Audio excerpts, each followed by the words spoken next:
Merry meet and welcome to the daily reading for all signs. This is December 7th, 2024, and I'm Ariel. Today we're reading with the Paulina Tarot, and I'm going to purify with this Roger and Gallet. 3 sprays in this room is more than sufficient. Let's see what's in the cards for everybody today.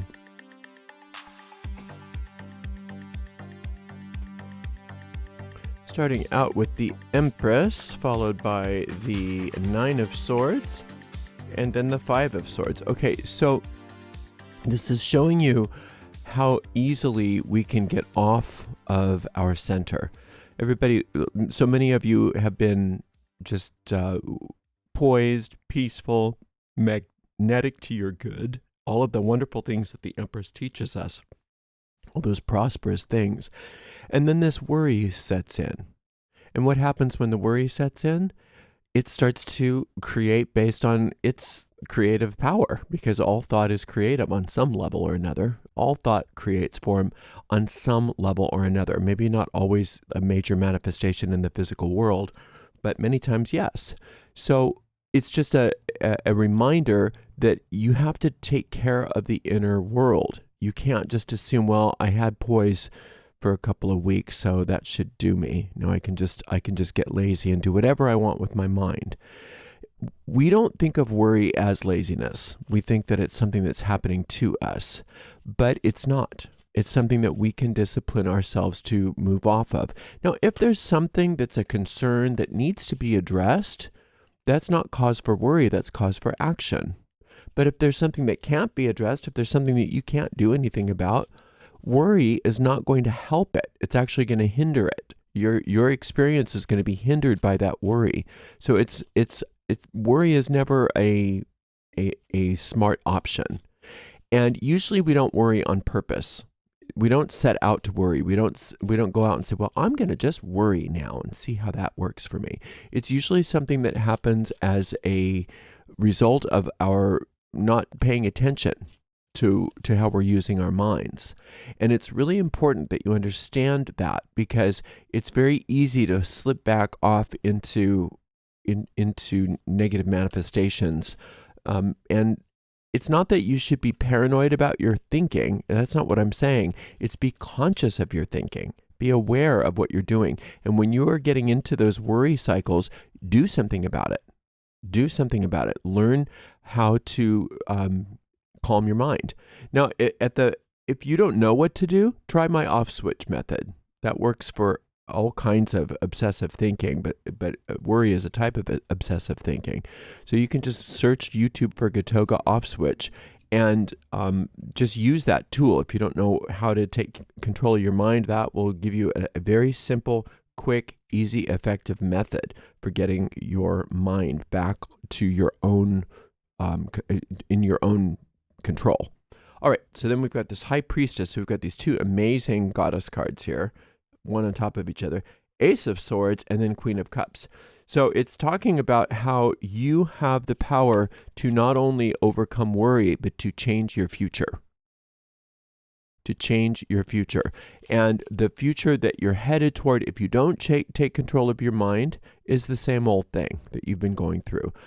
We go through these cycles of like, oh, it's really awful, to it's not so bad, to it's really awful, to it's not so bad. But a lot of times we don't actually get into the happiness that we deserve. We don't get into the joy. We don't get into having our needs met in a joyful way. Usually it's a drudge, and or not so much of a drudge. And so when it's not so much of a drudge, we call that happiness. And it's saying that you have the opportunity to change that today. You have the opportunity to take complete charge of your mind and start to create happy experiences. Now, I'm not saying that you have to figure out what those happy experiences are going to look like and have really clear visualizations about them. That's not really what this is saying. This is talking about when you can let go of those worrisome thoughts and take control of your mind, then you're no longer creating in that realm, and you can be open to things working out for you in ways that you don't have to conjure. And in fact, they come out of nowhere, according to this High Priestess card. the happy outcomes come out of nowhere if you keep the channel open, if you keep that channel free and open. And when I say keep the channel free and open, I mean letting go of those negative thoughts, those worrisome thoughts. Again, not to be paranoid. It's okay if you have negative thoughts. It's okay if you worry. It's not the end of the world, but it's important to understand that you're not a victim of those thoughts, that they're not happening to you, that they're happening because you're not taking charge of your mind. And you can take charge of your mind. And the more you take charge of your mind, the more you're allowing for those beautiful experiences to come through. Because there's a higher part of your mind that is not accessible to you when you are worrying. So it's not that you're just going to turn off the worry and start thinking up new things that you think might be better. It's you're going to turn off the worry and open yourself to the higher mind to present you with ideas. And that's when things flash across your mind. Instead of you conjuring it and thinking, well, what do I want? What's it going to look like? There's a place for that. I'm not saying you can't do that, but but when you're getting rid of these worrisome thoughts, rather than saying instead of worry, what I'd like is, try instead opening your mind to that higher superconscious mind and ask what's good. So instead of visualizing, you're getting a vision. You're getting a vision of how good things can be. Now, the problem with that, when you get a vision of how good things can be, is the ego mind immediately rejects it and says that's too good to be true. It can never be that good. It can only be less bad, but it can never be that good. It's not possible. And then we just believe it. But today, when you take charge of this mind, that's what this Ace of Swords is, that you're saying no to all of this worry. You're becoming the master of your own mind, and you drive those worrisome thoughts out. Then stay in that void, stay in that opening, and allow for that superconscious mind to show you some other things that you haven't considered before, and see how good it can be.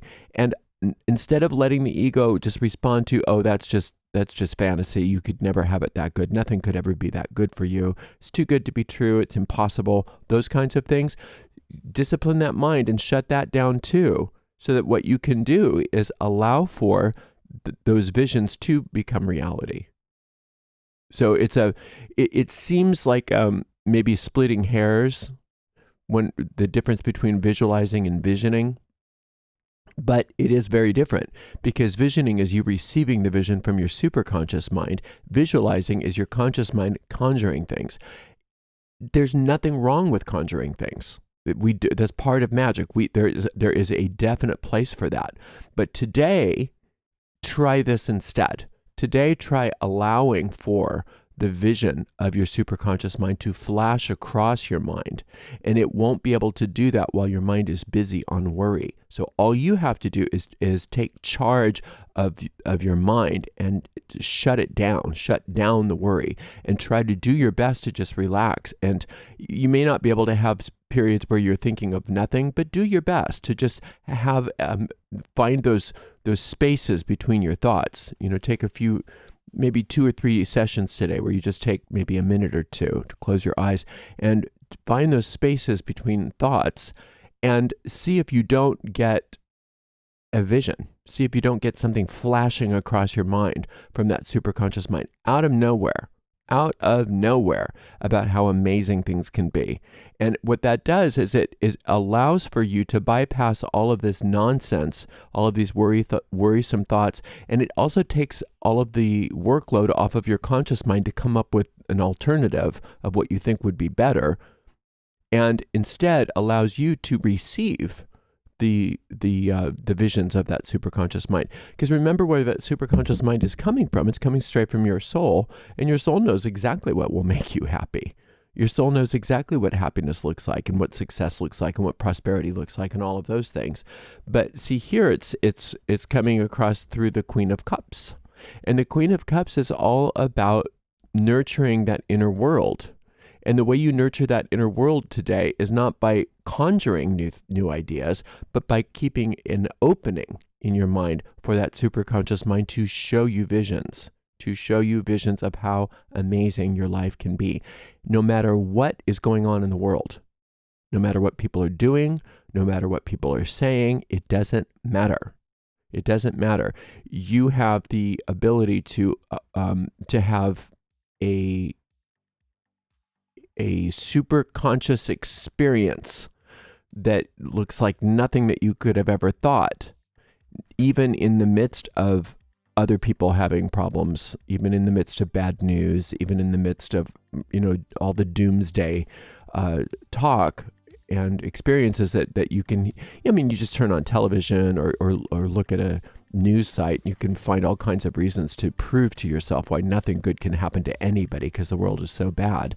But instead of that, we're going to keep our minds clear of all of that today. We're going to do our best, or at least a couple sessions, at least for 30 seconds at a time, to keep our minds clear of all that and find those spaces between your thoughts and allow that superconscious mind to show you something else. And then what are you doing? Not only are you allowing yourself to have an amazing life and have amazing manifestations in spite of what's going on around you, but you're also then, without even trying, being a beacon of light to everybody around you, because you are setting an example that doesn't matter what the news says. It doesn't matter what everybody else is doing. You can have a good life in spite of it all, and you will. But you have to take charge of that mind today. Thank you so much for spending some time with me. I really appreciate you. And we'll see everybody tomorrow for another daily reading for all signs. Until then, blessed be.